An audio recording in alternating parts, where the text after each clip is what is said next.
Et si la plus grande fuite n'était pas celle du runner?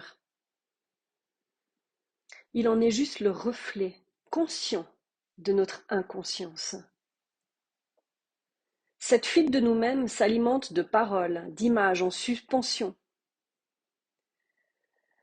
que l'on peut retrouver à travers des vidéos, à travers des lectures, à travers plein de choses au fait, mais toujours pour alimenter notre mental.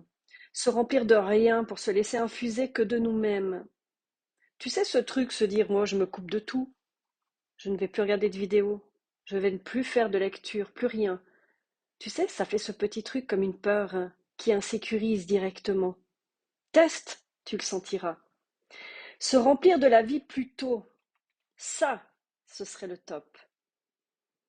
Travaux pratiques. Se remplir de soi, de qui on est, le vibrer, le pétiller. Je l'écris souvent et parfois je pense qu'il est peut-être pas compris de la manière peut-être que je peux le ressentir. C'est se remplir du vide de son existence entière, mais aussi du vide de l'autre. Il a laissé la place, l'espace pour le faire. Parce que penser que c'est uniquement l'autre qui peut nous donner cette plénitude, le plein d'un vide, pensez-vous que c'est l'autre qui peut faire ça? C'est une grande illusion. Parce qu'en fait, se remplir de soi-même, c'est ça être plein. C'est ça la plénitude. Parce que le chercher à travers l'autre, c'est vraiment une illusion encore. La complétude, pour moi, c'est retrouver l'autre ensuite, deux pleins d'univers propres et uniques pour en créer un nouveau ensemble. C'est quoi un univers? C'est rigolo, ça fait référence à l'univers. L'univers, la source, tout ce qui est impalpable. C'est transmettre, au fait, tout ça, dans qui on est. Notre univers, c'est ça, au fait, finalement. C'est tout ce qu'on représente, tout ce que l'on est, tout ce que l'on ose dire, faire, être. C'est ça l'univers. Mais c'est aussi créer à son image la vie que l'on souhaite. Je ne sais pas vous, mais ça vous est jamais arrivé que quand vous rencontrez quelqu'un, souvent votre univers est mis de côté? Et souvent quand on recommence une relation, on se dit: «Ah mais plus jamais je vais faire ça». Et que finalement, ça se repasse encore et toujours? D'aller se fondre dans l'univers de l'autre? Mais pourquoi faire? L'autre a son univers. L'autre peut avoir ses idées, il peut avoir ses amis, il peut avoir sa famille, il peut avoir d'autres choses, mais on n'est pas obligé d'en adhérer.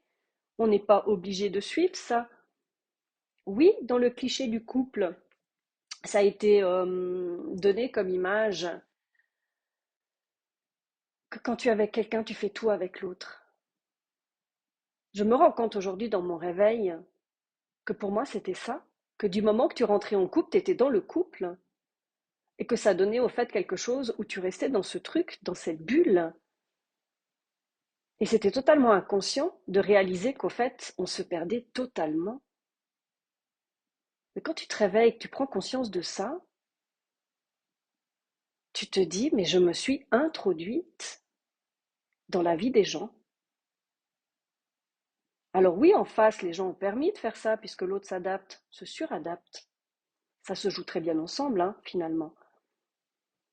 Et ce n'est jamais pour rien, puisque ça permet justement à l'un et à l'autre d'ouvrir les yeux.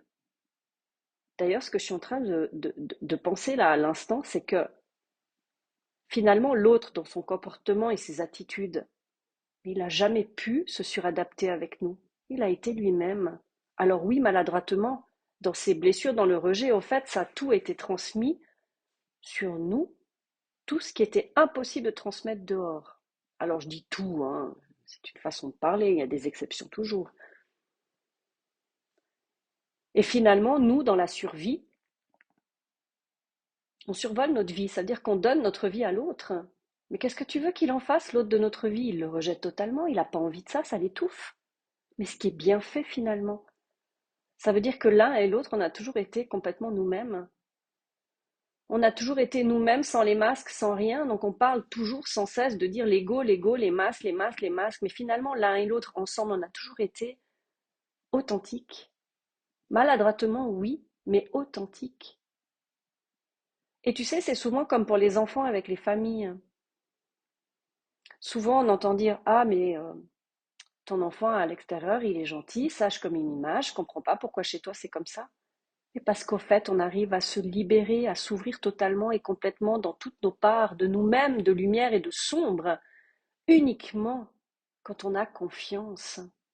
Donc tu vois finalement dans le fond des choses, cette totale ouverture, cette totale lecture de l'un et de l'autre sans tricherie était d'une authenticité pure. Alors oui, il y a la danse de l'ego, oui, il y a les conflits, oui, il y a les choses qui ont été difficiles, mais c'était ces parts de sombre qui ont jamais osé exister à l'extérieur dans la réalité, avec quiconque. Donc quand on entend ça et qu'on réalise ça, ça donne un sentiment de paix. Ça apaise énormément de choses sur ce que l'on peut penser de l'autre.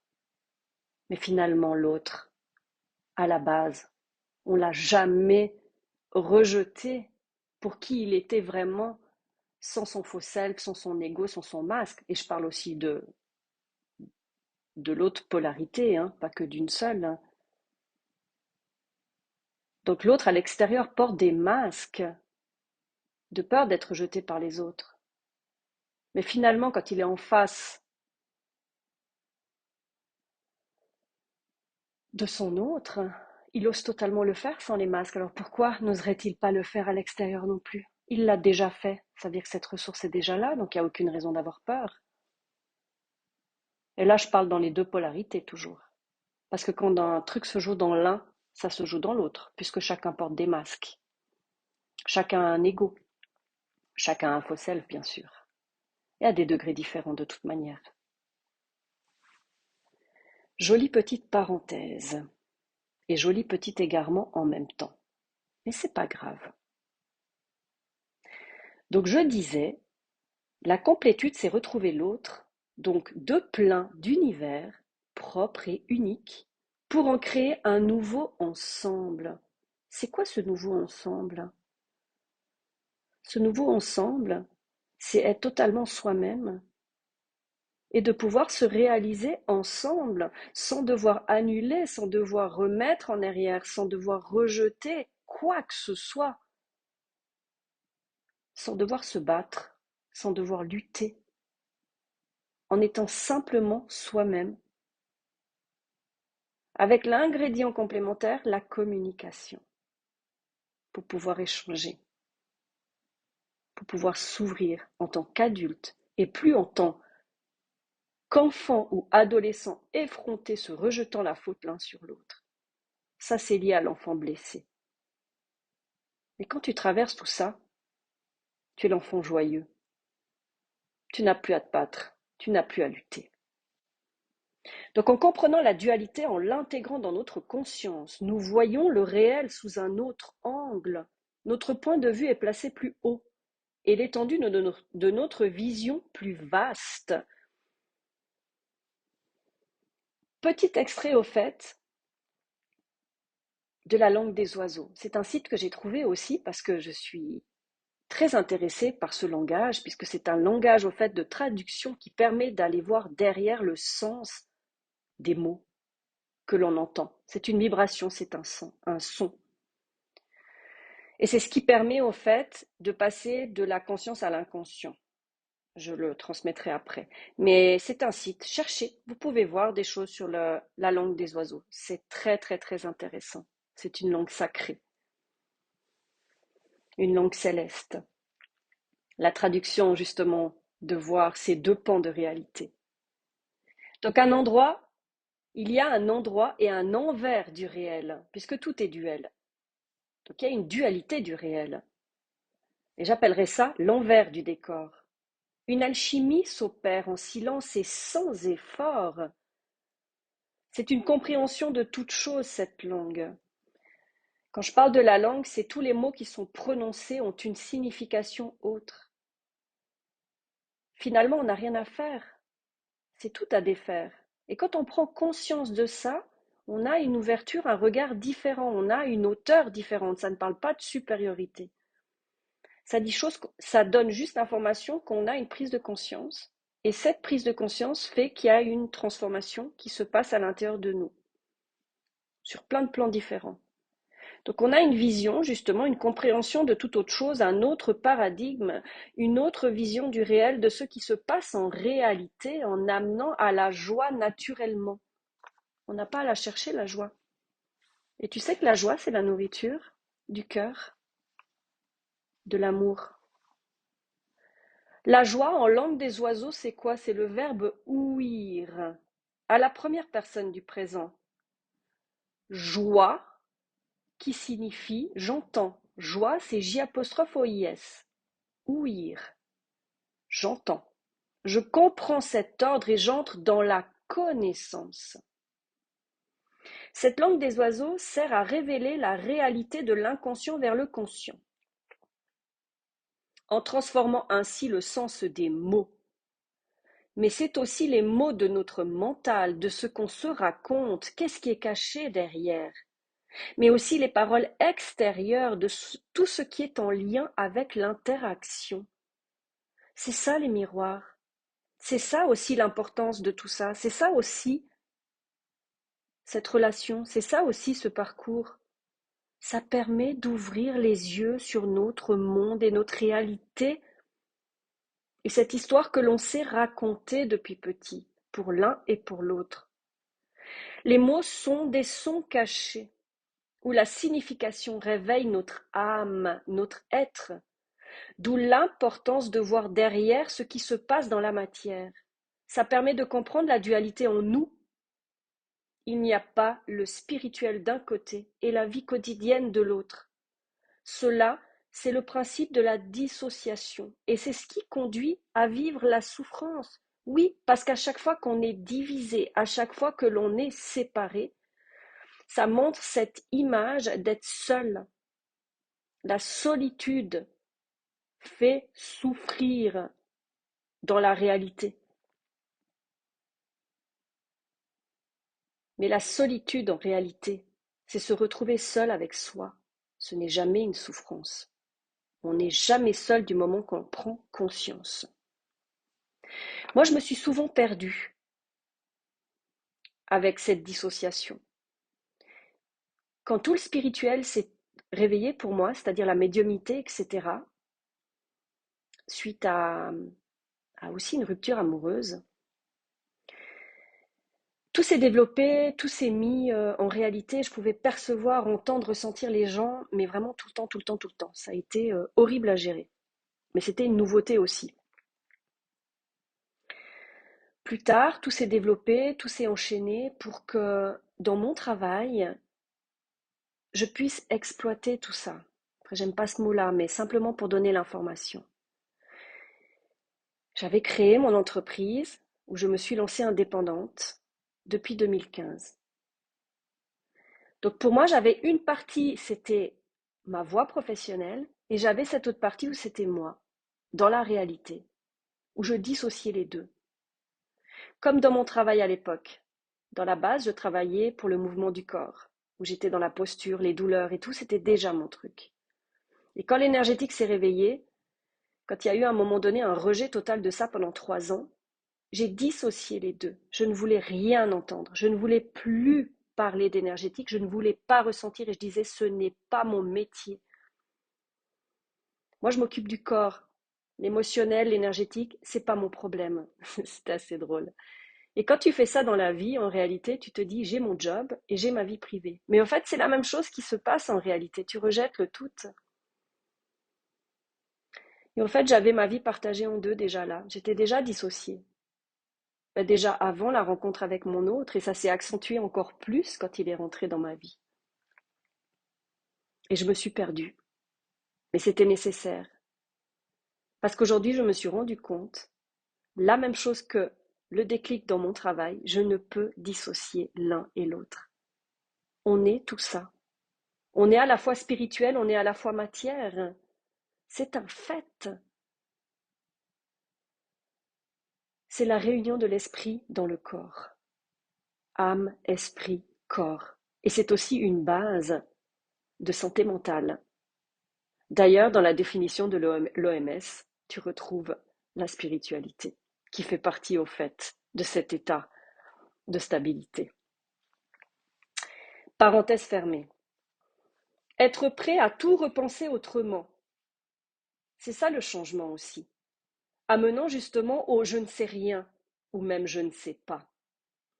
Et oser le dire. Oser le partager. Oser montrer cette vulnérabilité. Souvent, on porte des masques aussi pour jamais montrer qu'on ne sait pas, pour montrer qu'on sait. Ça peut donner une sensation d'orgueil ou de supériorité, mais ça n'a rien à voir, c'est une protection pour pas montrer qu'on est nul, surtout quand des étiquettes ont été posées toute notre vie sur des choses comme ça.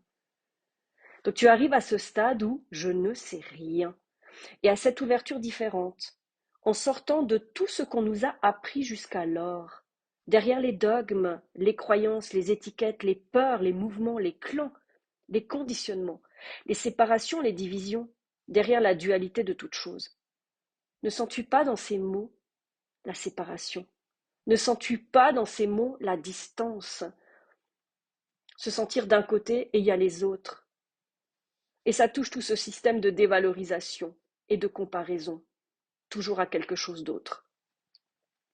C'est une mise à nu totale, un dépouillement complet de qui nous avons été jusqu'alors. Tu sais que nous vivons 95% de parts inconscientes et de 5% de parts conscientes seulement. Nous vivons donc que 5% de notre existence.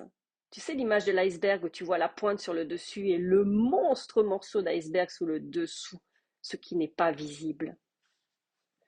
En voyant qu'une seule réalité. N'oublie pas, il y a la dualité en tout. Donc dans la réalité, il y a la dualité dans l'envers des choses également. Nous pensons qu'il n'existe que cela, mais on en est loin. Il n'y a rien de séparé et il est temps de remettre la spiritualité dans notre quotidien. Et non, ça ne fait pas des gens perchés. Et non, ça ne fait pas des gens terre à terre. Encore une division. C'est-à-dire aligner notre esprit, âme et corps en conscience et présence. Passer de l'éveil au réveil et vivre sa vie pleinement.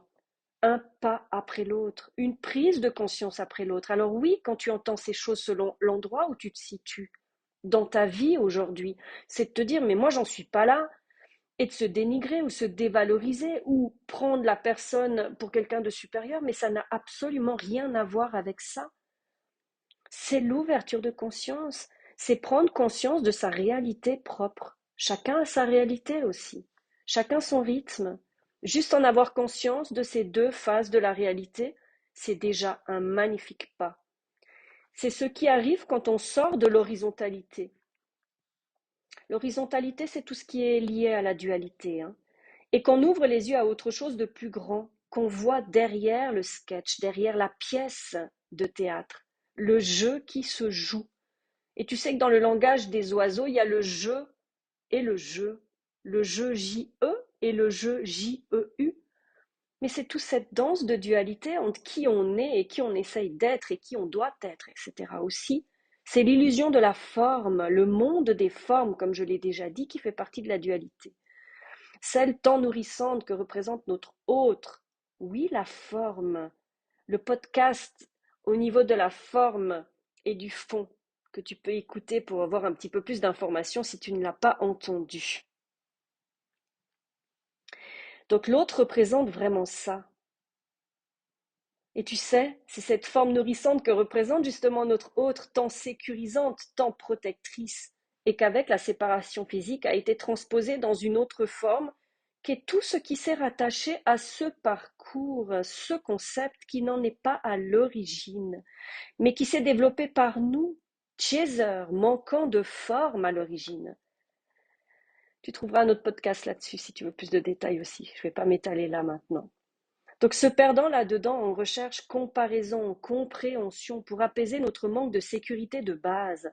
Je ne dis pas que le chaser est en manque de sécurité seul, hein. Le runner aussi. Mais ça, ce sera un autre podcast où on ne sera plus ni l'un ni l'autre.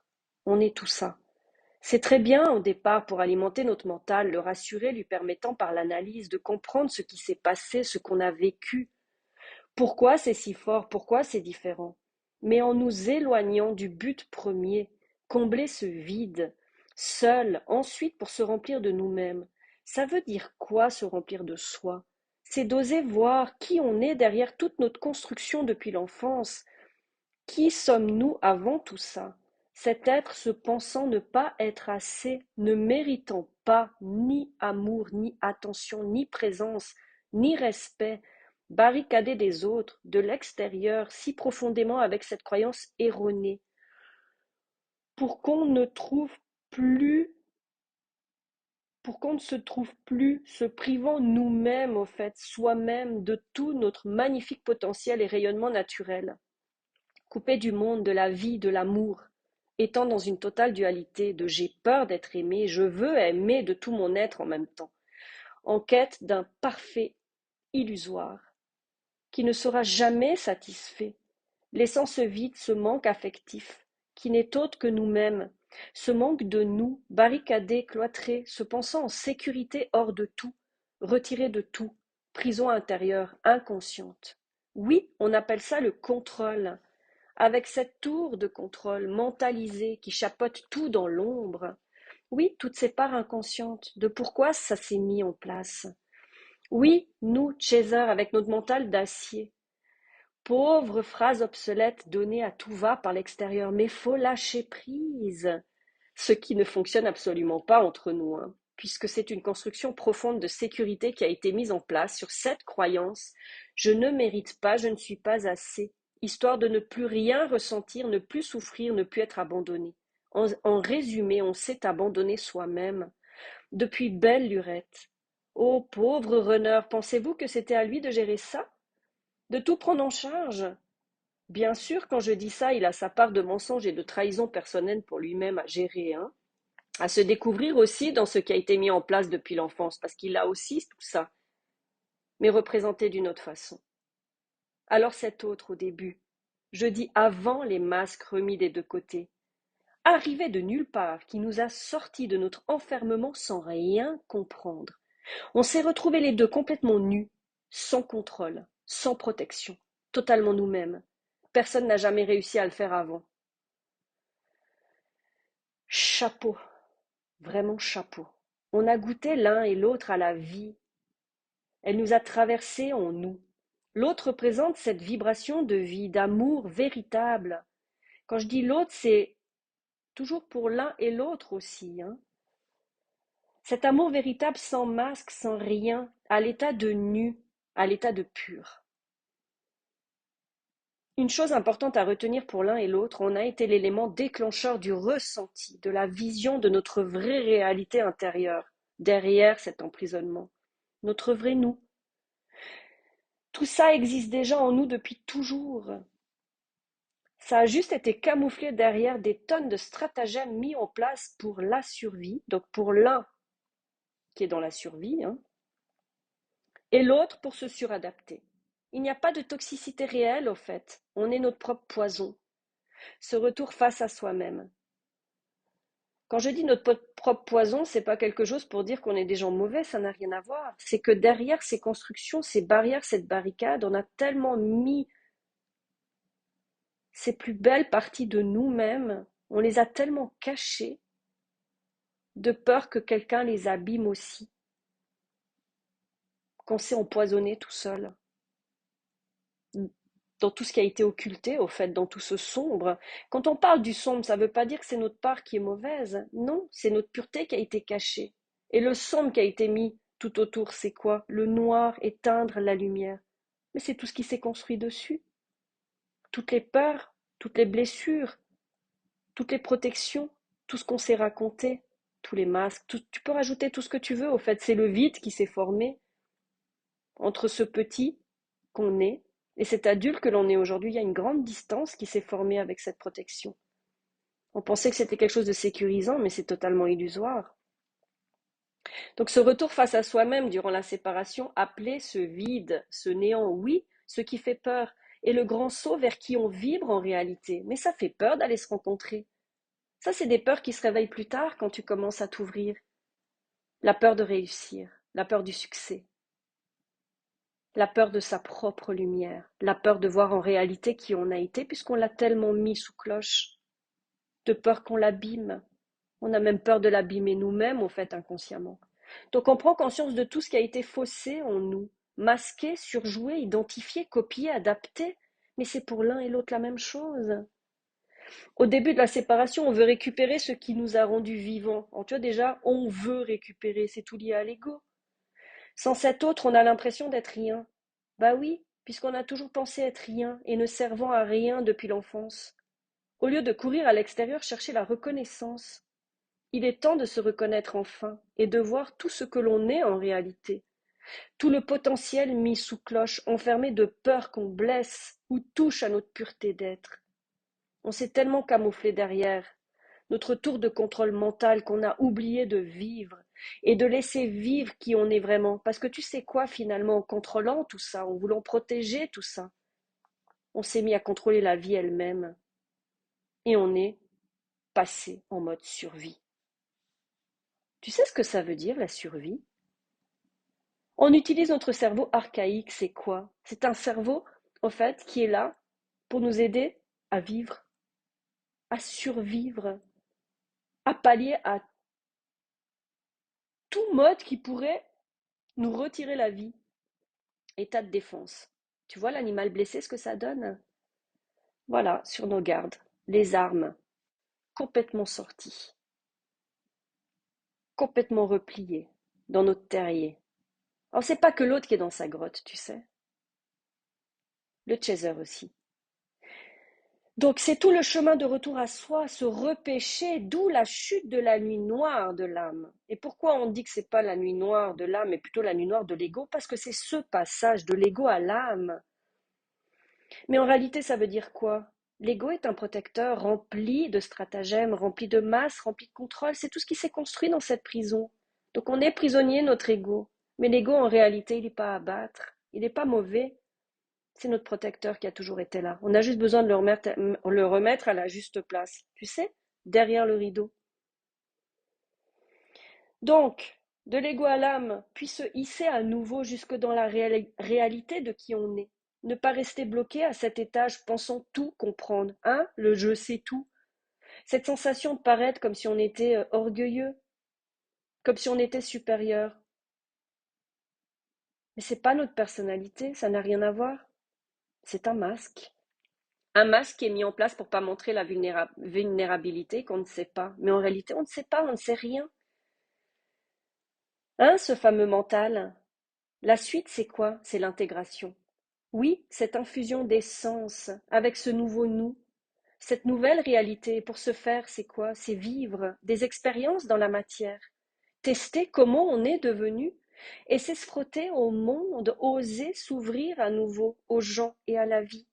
Parce que enfermé dans notre prison illusoire avec cette tour de contrôle, eh ben tu sais que finalement, quand tu t'ouvres de plus en plus, tu te rends compte que tu as rejeté tout le monde. Mais toute ta vie, tu as côtoyé l'extérieur avec cette coque sans t'en rendre compte, en pensant être totalement ouvert, mais finalement rempli de peur. En tout cas, c'est ce que j'expérimente aujourd'hui dans mes pas à pas. Et en fait, je vois à quel point j'avais mis cette coque de rigidité et de dureté pour montrer à quel point j'étais forte et que je ne voulais pas montrer cette vulnérabilité. Mais cette vulnérabilité, au fait, c'est un cadeau. Parce qu'au fait, dans la vulnérabilité se cache cette douceur, hein, se cache cette authenticité, cette pureté. Tu sais, on appelle ça le mode naïf. Mais tous ces mots ont été détournés dans la réalité. La vulnérabilité, on dit que c'est de la faiblesse. Mais la naïveté aussi. On dit que tu es une bonne poire et après tu le crois. Mais c'est toutes les qualités de l'enfant à l'origine, avant les blessures. Donc c'est sortir de l'enfermement, la prison et commencer par stopper les recherches à l'extérieur de soi pour comprendre ce que l'on vit ou qui on est et qui est l'autre surtout. Au début, oui, la théorie est bien, ça nourrit notre mental, c'est super. On connaît ça vraiment bien. Ensuite, tu sais quoi? Place aux travaux pratiques. Pour clôturer ce sujet, je dirais que nous ne sommes ni runner, ni chaser, ni yin, ni yang. Pour commencer à sortir de ces étiquettes, se désidentifier, puisque l'identité, à la base, est liée à l'ego. Mais nous sommes tous ça. Ce sont tous des parts de nous. On n'a pas à les écraser, on n'a pas à les éliminer, on n'a pas à les enlever. On a juste à accepter que ça a fait partie de nous et en prendre conscience. Et je te jure que quand tu lis ou que tu entends ça, ah, tu sais, c'est ce soupir de soulagement, de te dire mais je n'ai rien à faire, j'ai tout à défaire. Et défaire finalement c'est quoi? C'est prendre conscience de la réalité, de ce qui se passe, sortir de la prison. Donc c'est nous donner tout cela puisque nous le sommes ensemble. Nous sommes juste un être qui renaît à la vie dans l'envers du décor, l'envers du réel qui s'appelle matière, mais qui est de l'ordre de l'illusion aussi, qui est dans ce 95%. L'illusion qui est cachée, c'est le 95% à découvrir. Dans ce qui est dans la matière, le réel que l'on joue aujourd'hui, c'est le 5% uniquement. La face visible de l'iceberg cachant toute une autre partie bien plus grande. Tu sais, ça peut être associé à l'univers, à la source, au tout, mais en même temps, mais c'est notre univers, le nôtre, qui on est dans notre magie, avec notre âme.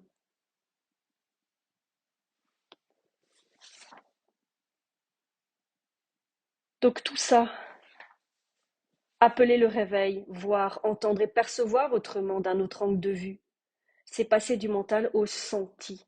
Oui, cette autre dimension de nous-mêmes, notre corps, ressentir et vivre à travers lui, et non plus analyser, mentaliser avant de faire. Ça devient être dans le faire. Le challenge, sortir petit à petit de ses vidéos sur le sujet. Poser ses cartes de tarot ou autres, poser son pendule, ses aides extérieures, ses guidances, sortir de l'impalpable et rentrer dans la réalité de l'expérience. Le vif du sujet, la vie, ouvrir grand les portes et reconstruire notre univers avec notre nouveau nous, libéré de toute prison, protection et sécurité illusoire. Je fais juste une petite parenthèse par rapport à la sortie des pendules des vidéos. Tu sais, notre autre, à un moment donné, il sort de tout ça. Il va dans la réalité, il va dans la matière. Mais ce qu'il fait dans son premier sens, c'est qu'il le fait avec le rejet, mais le rejet de lui-même, avec ses masques, cachés derrière. Donc c'est tout un pan aussi à découvrir avec une autre manière, se reconnecter à son ressenti également. C'est le même passage, mais d'une manière avec des mots différents. Donc, sécurité illusoire qui ont certes servi enfant, mais aujourd'hui l'adulte est né à la seule différence. C'est que la distance qui s'était créée entre l'enfant blessé et l'adulte n'est plus. L'enfant joyeux reconnecté au tout est présent et avec la conscience de l'adulte. Et tu sais, quand on dit reconnecter au tout, c'est reconnecter avec tout ton univers, tout ton potentiel, toutes tes qualités que tu as voulu cacher, protéger. Tu n'as pas à le faire. Il est temps de lever les masques. Parce qu'en fait, les personnes qui ne t'acceptent pas comme tu es, ce ne sont pas des personnes à rester dans ta vie. C'est simplement ça. Donc il n'y a aucune peur d'être rejeté, aucune peur d'être abandonné quand tu arrêtes de t'abandonner et de te rejeter. Parce que tu es entier. Et tu quittes les peurs, c'est-à-dire que tu quittes l'enfant blessé petit à petit. Reconnexion à son âme d'enfant. Il ne reste plus qu'à partir à l'aventure, explorer le monde et tu sais quoi? Cette foi avec l'insouciance, la spontanéité, la magie, la soif de vivre, la curiosité, l'innocence, avec tout ton être. Tu sais, un enfant va rien cacher, il est tellement direct, il va tellement sortir les choses. Il met pas de forme. Alors oui, tu sais toutes ces qualités de l'enfant avant toutes les blessures, conditionnements et autres. Mais je ne te parle pas de l'enfant insouciant, sans positionnement, sans stabilité, sans sécurité, celui qui part dans tous les sens. Tu sais, l'adolescent qui fait n'importe quoi, rejetant, rien à voir. En fait, c'est sans les masques. J'appellerais ça l'adulte accompli et plein de soi. Ce texte, tu sais comment il est survenu? À la suite d'un questionnement. Et je vais te poser cette question ici, qui va peut-être te servir aussi pour toi.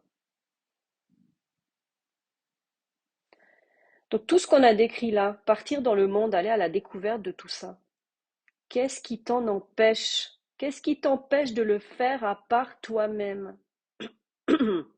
Quand je dis ça, parce que quand on reste bloqué dans ces vidéos, dans ces principes, oui, on essaye de comprendre, oui, on essaye d'analyser, on essaye de se rassurer, oui, mais on reste bloqué. Et finalement, on n'ose pas aller créer sa vie. Et je te répète la question encore une fois. Qu'est-ce qui m'empêche de le faire à part moi-même? Médite-le, tu verras, tu seras étonné de ce que tu écris. Sur ce, je te laisse sur ces mots. Et je tiens encore à remercier toutes ces personnes qui me suivent, parce qu'en fait, c'était parti juste d'un simple truc où je laissais poser ci et là mes paroles, mes prises de conscience, mes compréhensions, les laisser poser dans un endroit. Puisqu'à l'époque, au fait, tout ça a été créé simplement. Quand je transmettais à mes clients, je trouvais que ça restait dans l'air. Et je trouvais dommage au fait que ces choses ne soient pas posées dans la matière. Et ça a été la création ensuite des podcasts, des premiers podcasts. À la suite de ça, je me suis dit, j'ai envie que ça reste inscrit. Et en fait, quand j'ai lancé ma chaîne, du pile et du face, éveil du pile et du face, ça a été pour ça. Mais je ne pensais pas que les gens pouvaient me suivre. Tu vois, c'est aussi ce truc, ne pas penser mériter. Être rien, ne servir à rien. Et finalement, quand tu vois ça, eh ben, je vous dis merci parce que c'est un joli cadeau. Et vous savez quoi? Ça m'encourage à continuer. Donc vos likes, en étant abonné, tout ça au fait confirme, ben, ce qui est fait là sert à quelque chose. Et je tenais vraiment à vous dire merci du fond du cœur. Vos partages sont importants, vos échanges sont importants, les mots sont importants, parce que ça permet justement les prises de conscience pour les uns et les autres. Et je vous souhaite une très belle journée et à bientôt.